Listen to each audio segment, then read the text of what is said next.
Thank you. Thank you, Mr. Moderator. My name is Kuki-Zo Athoba, and I am a Meitei, the so-called Meitei Hindu that people around here are talking about. So as this is a platform of United Nations, I think everyone has a right to know the real facts and the truth that we need to address what's happening in Manipur. And I've been listening to all the panel members who have been narrating the stories, and I won't narrate on rhetorics.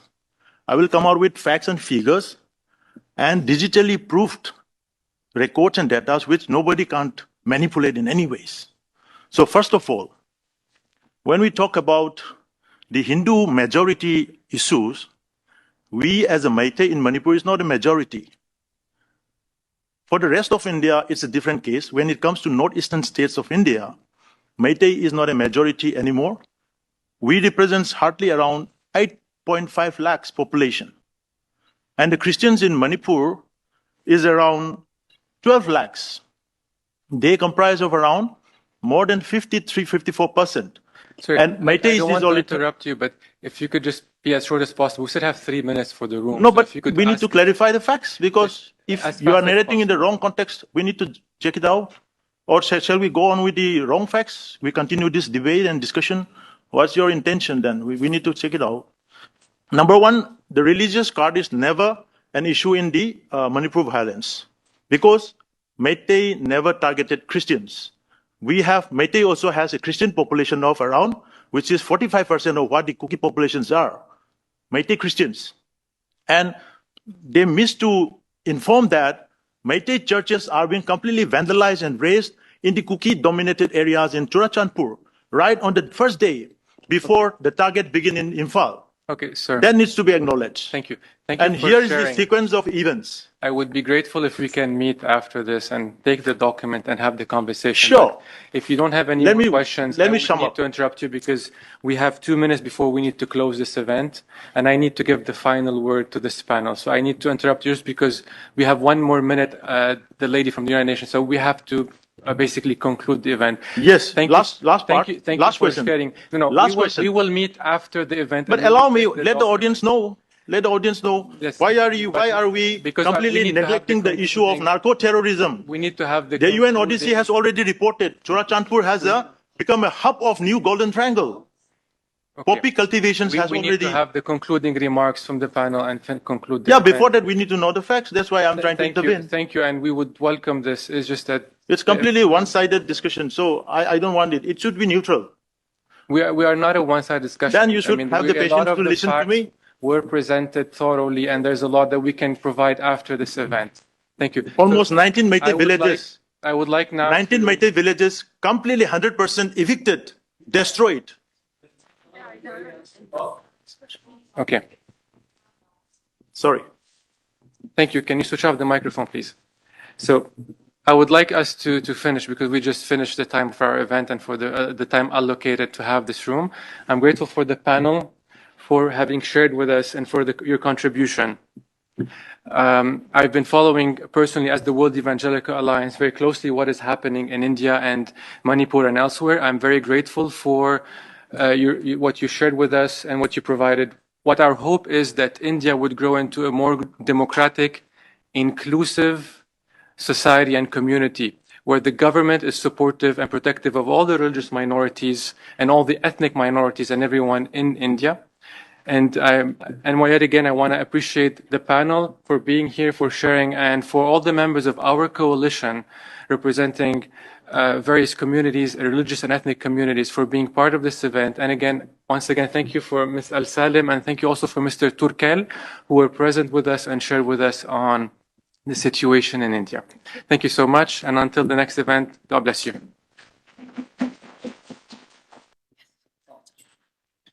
Thank you. Good evening, everyone.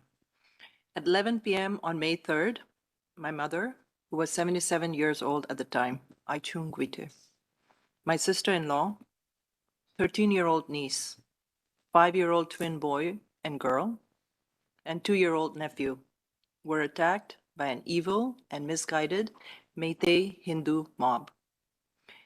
They ran a few doors down to a Meitei Hindu neighbor's house to hide in his dirty, dingy storehouse. There were so many mosquitoes, my mother says.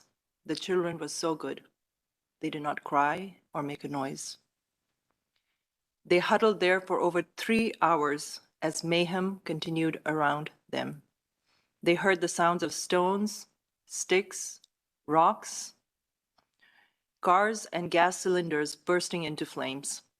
Angry mobs had burnt their church, a Baptist church, earlier that evening, and were attacking and burning their neighbors' houses and had turned to their house. They escaped with their lives and the clothes they were wearing, while our beautiful family home was burned and looted. The mob even came back to burn the house again the next day on May 4th. To date, over 7,000 Kuki-Zo tribal homes have been burned and destroyed. The attack on my mother was the attack on Meitei in Imphal, India. In Dallas, Texas, where I live, it was 1:30 p.m. in the afternoon when my sister texted me, "Have you talked to Mom?" I had no idea. I had no idea this fight had been brewing for a while, that our people had been fighting for our people, our lives, our lands.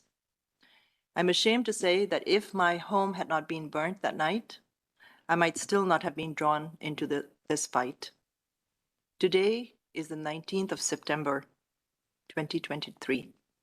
It has been 139 days since this crazy evil mob attacked my family home and my mother. They burned and stole not just everything my family owned in that house, but all our books, our photo albums, our memories, our refuge, and our peace of mind. It is now 76 years since India gained its independence and formed a fledgling nation, a sovereign, socialist, secular, democratic republic. Every single day, I get madder and madder at the inaction and utter ineptitude of the Indian government, and at the US and other Western governments and intergovernmental organizations for their inaction. I'm angry, frustrated, humiliated, and sad. In 139 days, over 6,500 complaints have been filed with the police. These complaints are a desperate plea by people following process and the laws of the land, while the government and the police itself are not following the rule of law and have instead allowed the rule of mob to run rampant like a virus in Manipur and throughout India.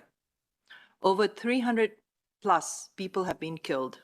The government of India does not acknowledge the full body count. Many bodies have not been returned to their families. Many women have been raped and gang raped. Over 360 churches have been burned and 2 synagogues. Over 60,000 people have been displaced. The Manipur State Police has allowed its arms and ammunition to be looted by the Meitei terrorists. The Chief Minister of Manipur openly sides with the Meitei terrorists. No state, central, or international aid has reached my people. The only aid we have received is from each other, which is our tribal way, and from many good people all over the world. Those are just statistics. These are real people who have been impacted.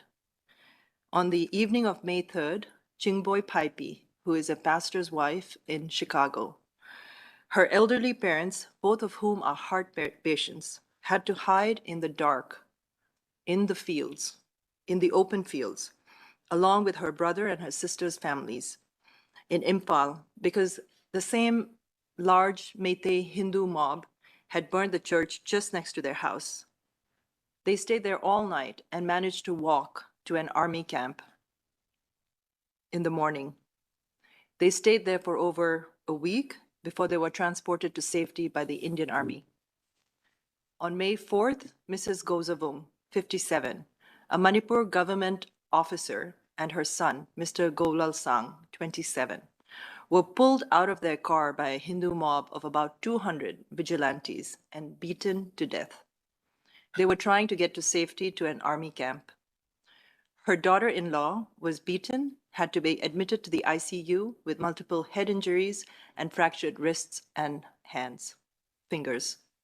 Her daughter, sister, cousin, and a one-year-old grandson escaped with their lives after being sheltered by a Hindu family from the mob. They escaped in the trunk of their car after a day or two had passed. On May 4th, Mr. Vungsagin Balte, a Kuki-Zo BJP MLA and advisor to the Chief Minister of Manipur, was beaten and left to die on his way back from a meeting with the Chief Minister. His security detail abandoned him and his driver at the hands of the mob. On May 5th, Florence Hangxing and Olivia Chongloy, two Kuki-Zo tribal Christian women working at a car wash in Imphal, were attacked, gagged, and locked in a room from 5 to 7 p.m. They were tortured and gang raped. When the room was finally opened after 7 p.m., they were dead, their bodies mutilated. The room was filled with a horrifying mixture of blood, flesh, and hair. On May 6th, Mrs. Tiandam Baipei, a 45-year-old widow and mother of two, was killed. Her head, hands, and legs chopped off. She was also burnt with her house. On June 4th, a 7-year-old Kuki-Zo boy, Tonsing, his mother, Mina, and her friend Lydia were burnt alive in an ambulance on their way to the hospital by the mob. The mob was led by Mira Paibi women. They thought they would be safe as the mother, Tonsing's mother, Mina, is a Meitei woman. On June 10th, Mrs. Dimkohoi, 65, was shot dead while she was praying inside her village church. She was among the 3 shot by Meitei militants wearing Manipur police uniforms and armored vehicles. On July 2nd, Mr. David Teek Mar, 30 years old, was one of 3 people captured. His 2 friends were released, but because he belongs to the Mar tribe, which is one of the tribes under the Kuki umbrella, he was tortured and beheaded. His hands and legs were chopped off. His head was displayed on a bamboo fence. His body parts were thrown into a burning building. The killers posted a video of the severed head on social media with a voice in the background commenting, "This is the face of a Kuki.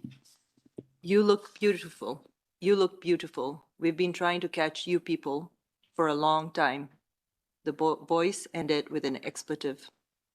On July 6th, Mrs. Don Ngaiching, 62, was shot and killed outside a school in Imphal. She was mentally ill, often seen wandering the streets of Imphal, and had refused to leave Imphal feeling she was safe. She was not. On July 19th, a video surfaced of 2 Kuki-Zo women being paraded naked, molested, and gang raped on May 4th by Meitei mob. These women and their families had run to the police for refuge, but the police handed them over to the mob. The young brother of one woman was beaten to death while trying to protect his sister. The husband of the other woman is an Indian Army officer. My name is Florence Nyanghoilun Lo. I'm a daughter of the Guite clan. The Guite clan belongs to the Meitei tribe. The Meitei are one of the Zo community tribes, the ones they're calling Kuki. We are Zo, Kuki, Thado, Meitei, Mar, Gangte, Baipei, Simte, and a few more tribes. We ask for peace and justice and to be allowed to practice our religion and our customs without persecution. We ask for our right to self-determination and self-governance without fear of mob vigilantism or discrimination and attacks from our own government officials. We are Zo United. Thank you, Wissam.